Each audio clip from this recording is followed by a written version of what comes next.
ये दूसरी दफ़ा मैं गिलगित बल्तिस्तान उस मौके पे आया हूँ जो एक खुशी का मौका है कि जिधर 73 साल पहले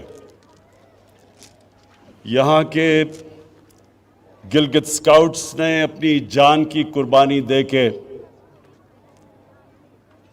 गिलगित बल्तिस्तान को आज़ाद करवाया। तो मुझे आज बड़ी खुशी है कि मैं अब दूसरी दफ़ा फिर दूसरे साल फिर यहाँ आपके साथ खुशी बनाने आया हूँ। और इंशाअल्लाह जब तक मैं वज़ीर आज़म रहूँगा मेरी हमेशा कोशिश होगी कि ये जो दिन है 1 नवंबर ये मैं आपके साथ गुजारूँ।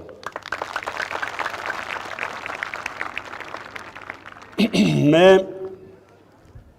गिलगित 15 साल की उम्र पे पहली दफ़ा आया, तब ये काराकोरम हाईवे बन रहा था।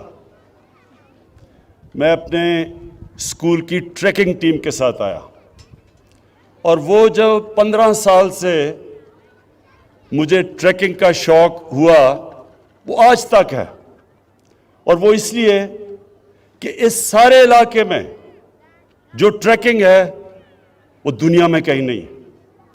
ये वो अल्लाह ने इस इलाके में वो खूबसूरती दी है और इस तरह के जो पहाड़ हैं और उन पहाड़ों के अंदर जो इलाके हैं वो कहीं दुनिया में नहीं है। तो मैं सिर्फ एक मेरा प्राइम मिनिस्टर बनने का एक नुकसान ये हुआ कि मैं अब ट्रैकिंग नहीं कर सकता, लेकिन जब भी मौका मिला तो इंशाअल्लाह यहाँ फिर से आऊँगा ट्रैकिंग करने के लिए। ख़वातीन हज़रात, आज एक तो खराज तहसीन पेश करना था गिलगित स्काउट्स को और उन शोधा को जिन्होंने कुर्बानियाँ दे के इस इलाके को आज़ाद करवाया। दूसरा, मैंने आज गिलगित बल्तिस्तान के लोगों को दूसरी भी मुबारक देनी थी और वो ये कि जो हमने फैसला किया है कि गिलगित बल्तिस्तान को प्रोविंशियल स्टेटस देना है, जो इनकी डिमांड थी बड़ी देर की। और ये यूएन सिक्योरिटी काउंसिल्स की रेजोल्यूशन के बीच में रखते हुए हमने फैसला किया है। वो सिक्योरिटी काउंसिल की जो रेजोल्यूशंस हैं उसके बीच में हमने फैसला किया है, लेकिन मुझे पता है कि यहाँ के नौजवानों की बहुत देर की डिमांड थी, तो मैं आज उसकी भी मुबारक देता हूँ।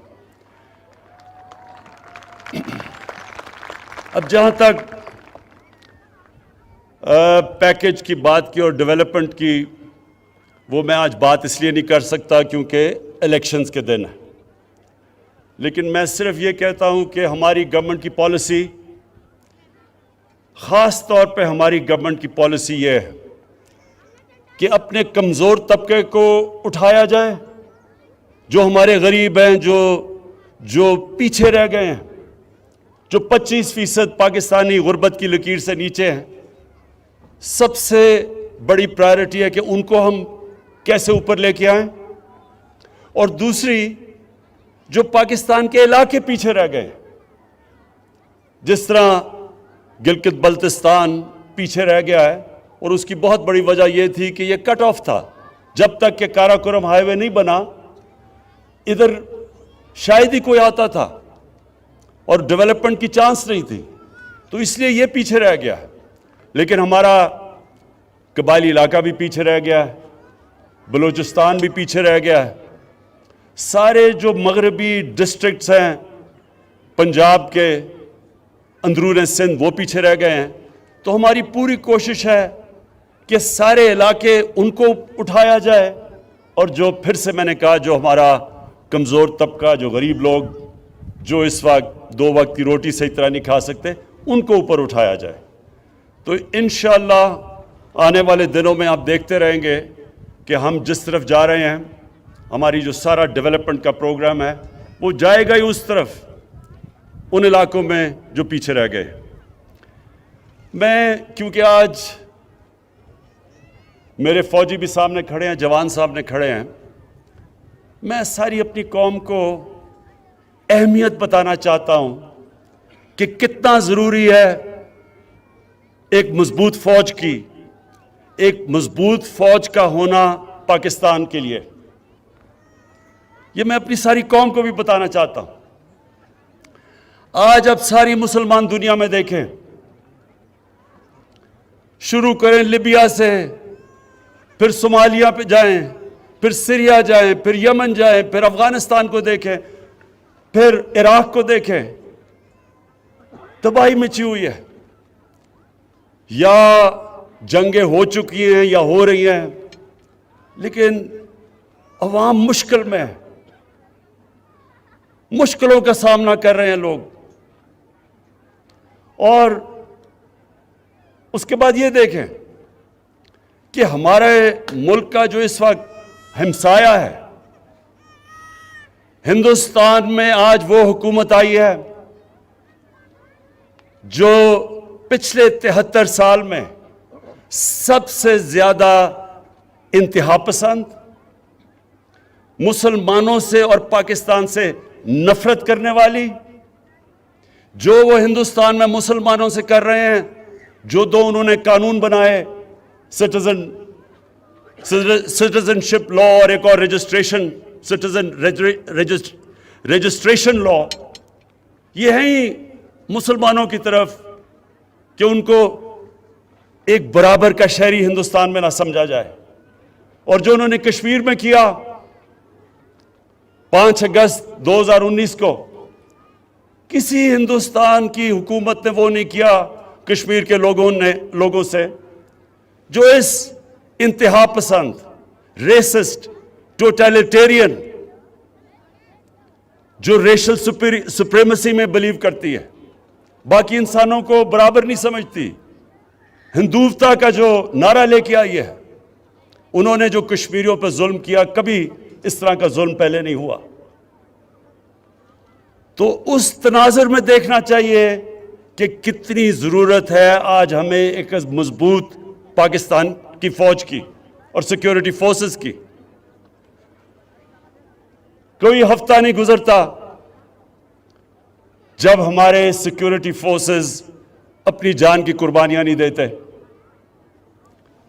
पुराने कबायली इलाका जो मर्ज डिस्ट्रिक्ट्स हैं, अब उधर से लेके अब बलूचिस्तान, कराची में भी कभी कभी एक पूरा प्लान से पाकिस्तान के खिलाफ दहशतगर्दी की जा रही है। और कौन इनके सामने खड़ा है? हमारे फौजी, हमारी सिक्योरिटी फोर्सेस, जो अपनी जान की कुर्बानियां देती है।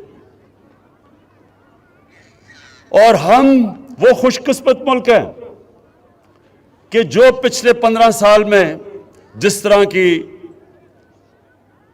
की 15 साल में दहशतगर्दी पाकिस्तान में हुई, और जो हमारे दुश्मनों ने पूरा फायदा उठाया उससे और हमें डिस्टेबलाइज करने की कोशिश की, हम अपनी आज सिक्योरिटी फोर्सेस को दाद देते हैं कि इनकी वजह से आज पाकिस्तान महफूज है, और इनकी वजह से, इनकी कुर्बानियों की वजह से आज हमारा वो हाल नहीं है जो कई और मुसलमान मुल्कों का हाल है। और हमें यह भी पता है कि ये जो नरेंद्र मोदी की हुकूमत है, ये हर किस्म का अंदर इंतशार सिर्फ दहशतगर्दी के जरिए नहीं, जो इनका कुलभूषण यादव ने जो बताया कि कैसे बलूचिस्तान में और कराची में उसकी मिशन थी दहशतगर्दी करने की, ये अंदर और इंतशार फैला रहे हैं। शिया सुन्नी की लड़ाई प्लान किया हुआ था कि शिया और सुन्नी के आलमों को कत्ल करवाएं ताकि इंतशार फैले। और वो भी मैं आज दाद देता हूं अपनी इंटेलिजेंस एजेंसीज को कि जिन्होंने बहुत इनके प्रोग्राम थे इंतशार फैलाने के, वो पाश किए। मैं आज जो आखिर में बात करना चाहता हूं वो एक आज आजकल के दिनों में एक पूरा प्लान बना हुआ है।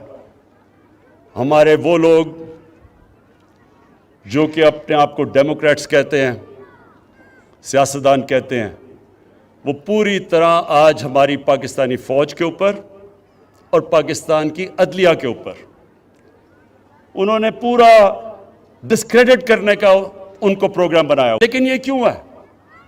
ये आज सब मैं अपनी कौम को बताना चाहता हूँ ये क्यों हो रहा है। मेरा जो पहला, जब मैं वज़ीर आज़म बना तो जो मेरा पहला खिताब था, अगर आप वो देखें तो उसमें मैंने दो ख़ास तौर पे चीज़ें कही।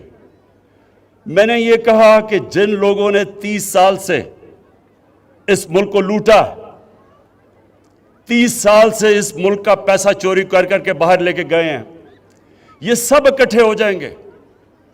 ये इकट्ठे मेरे खिलाफ इसलिए होंगे कि इनको पता है कि मेरे तो 24 साल की कैंपेन ही ये थी कि इस मुल्क में करप्शन का सामना करें। जब तक करप्शन है मुल्क आगे नहीं बढ़ सकता।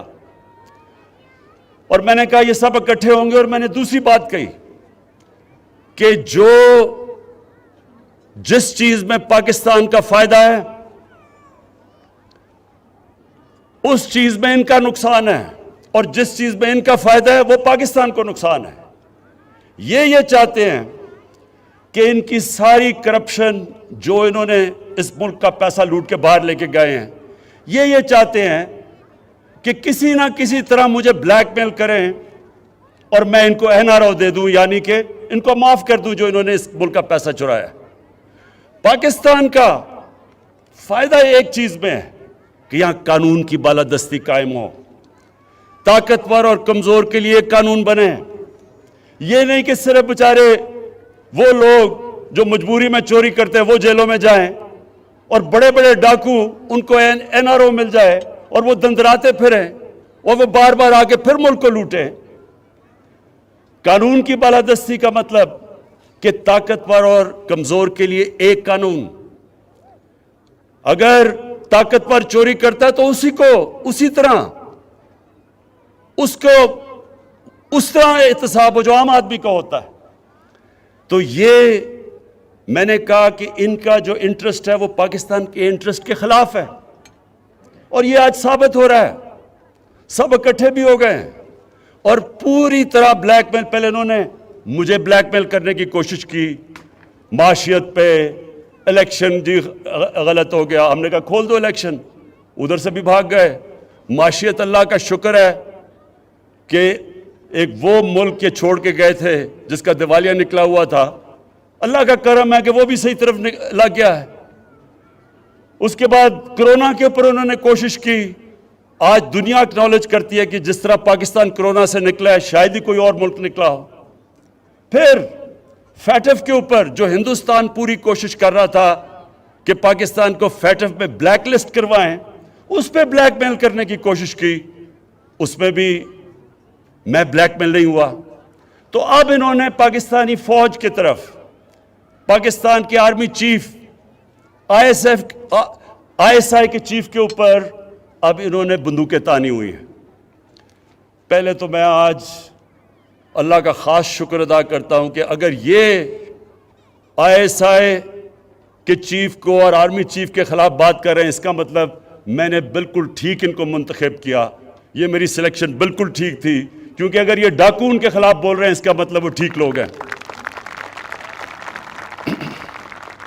दूसरी, मैं आप सबके लिए, अपनी कौम के लिए एक चीज कहना चाहता हूं कि आप अगर इस्लाम की तारीख पढ़ें, बर्रे सगीर में मुसलमानों की तारीख पढ़ें, तो मुसलमान बहुत कम, जब मुकाबला होता था दुश्मन का और मुसलमानों का, डट के मुकाबला करता था मुसलमान। लेकिन नुकसान मुसलमानों को तब सबसे ज्यादा पहुंचाया मुसलमानों के मीर जाफर और मीर सादिक ने।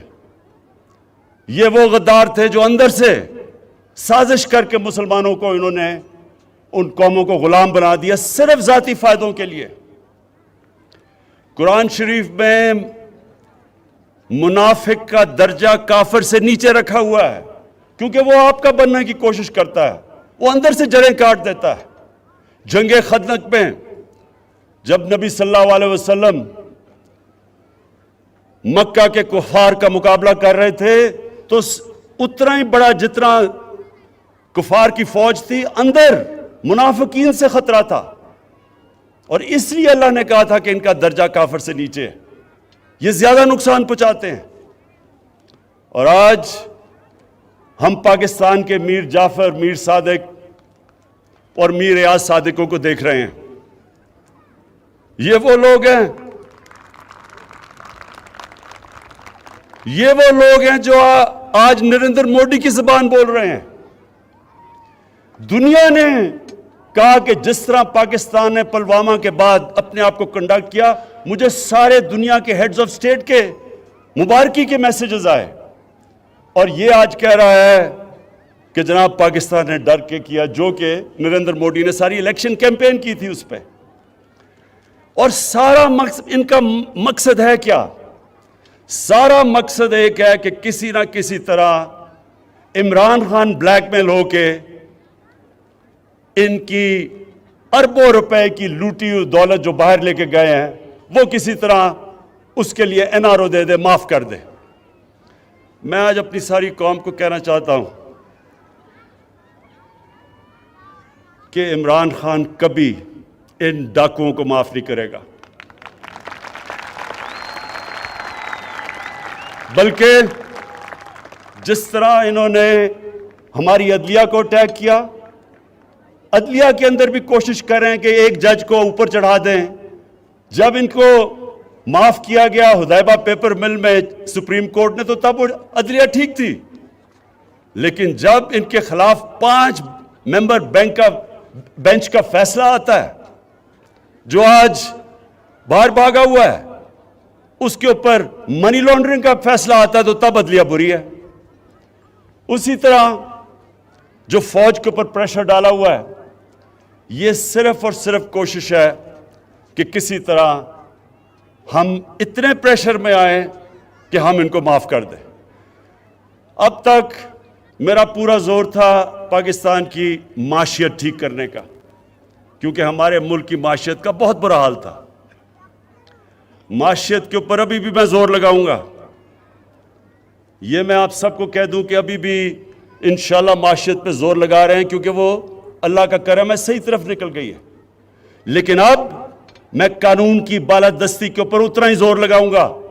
जो स्टेट के इदारे हैं, इनको अब मैं खुद देखूंगा कि इस मुल्क में कानून की बालादस्ती कायम करे, और ये जो ताकतवर, इस मुल्क के ताकतवर मुजरिम, ये जो इस मुल्क को ब्लैकमेल करने की कोशिश कर रहे हैं, इनको कानून के नीचे लेके आए।